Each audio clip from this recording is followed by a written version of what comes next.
One of the things that's easy to feel at midlife is a sense of failure. And if you've gone through this or are going through it, you know what I'm talking about. A sense of failure that what I tried to do the first part of my life didn't work out. And we can feel a sense of failure both by what we've done and what we haven't done. We can feel a sense of failure from the things we've accomplished and the things we haven't accomplished. So we're kind of stuck in the middle there. And so this points to not necessarily failure, but a sense of identity. Who am I and what do I think I'm supposed to have accomplished by this point in my life? How do I think I'm supposed to be feeling at this point in my life? And so we have to go back to the fact that we are actually all really, really creative by nature. Whether we consider ourselves creative or not, if you look at it, every day, every minute, every second, we're creating our life story by how we navigate the experiences that happen to us. Two people can be sitting on a bus stop and a biker can come by and have a really loud motorcycle and scare one of them. The other one grew up around motorcycles and had no experience whatsoever and just kept reading their paper. Two people having the same experience are interpreting it differently because of their past and their composure and because of their temperament and their psychology. So what we're doing is creating our lives by how we're navigating our experiences. And so at midlife, it's important to see that we can reframe how we're seeing our failures. And we have to be more of an artist and more of an inventor to reframe our lives in that way and to see ourselves not as failures, but basically as artists or entrepreneurs. The reason I use the word entrepreneur is that we're all experimenting with our life. Nobody knows for sure. Nobody's been given instructions on how to live their life and end up with a fulfilling life and a meaningful and purposeful life.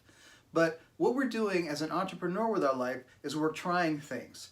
And trying things and them not working out is not a failure. So you can take any gadget or tool in your house. Let's say you have a tool and let's say it's a screwdriver. That screwdriver, that simple tool, is based on all of the failures and the less effective screwdrivers that came before it. It didn't start that way. Let's say you take a common knife, okay, a kitchen knife. It started as a piece of sharp obsidian that somebody chopped out of a larger piece of stone and used it for thousands and thousands of years that way until it started to get improved upon and improved upon. If someone gave you a piece of obsidian right now and said, go in your kitchen and try to make a meal, it would be a little cumbersome for you. But the obsidian was the first iteration of that tool, and it got built on and built on and built on, and you could say, in a way, those were failures, but they actually weren't. So all of the things that were happening in your life up until this point are experiments. They're earlier versions of what you have been trying to live your life, of how you've been trying to live your life, rather, as having, approaching it as a fulfilling enterprise. I'm looking for fulfillment. I'm looking for happiness. I'm looking for truth, whatever it is you're looking for. It's only been a failure somehow if you stopped. One of the best things at midlife is learning to value your lived experience. One way to see it, the negative way to see it is, oh, I failed. I haven't become the person that I'm wanting to be. I haven't reached a state of fulfillment. I haven't reached a state of happiness. I'm not in the place I want to be. I'm not in the job I want to be. I'm not with the person I want to be. Any of those things. So the point is to value what didn't work. Because now you know. Now you don't have to waste any more time on that path.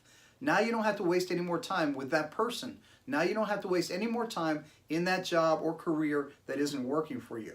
And so using that information as a way to know this doesn't work, I get to spend my time doing something else. And now you know that person, that place, that job, it doesn't bring out the best version of yourself. And now you can stop placing any more time and effort going down that same road. Our life is the ultimate creation. It's the ultimate piece of art. And at midlife, your piece of art is not done. It's not over. It's not finished. Don't try to criticize it. Don't try to look at it as if, oh, I failed at this piece of art. It's still a process. It's still moving. It's still in the process of being created. So now that you know the things that don't work for you, the key is to place yourself in a position where you can actually spend time experimenting with the things that can work for you. And what that comes down to now is to locate your genius qualities. Locate the things that you were born with, the talents, even if they seem not to be valuable to you, the things that actually make you happy, the things that actually make you feel good when you do them. Midlife is the best time to experiment with those things now that you've come to a dead end with job, place, person, expertise. It doesn't matter. It's time to start working in a different way, moving in a different direction. So the great opportunity at midlife is being able to redefine what failure means to you. And in my book, failure means I've stopped and I'm no longer trying to make my life what I want it to be. This doesn't have to be the case. Use this time where you have run into a dead end to go into a different direction. That's the great opportunity.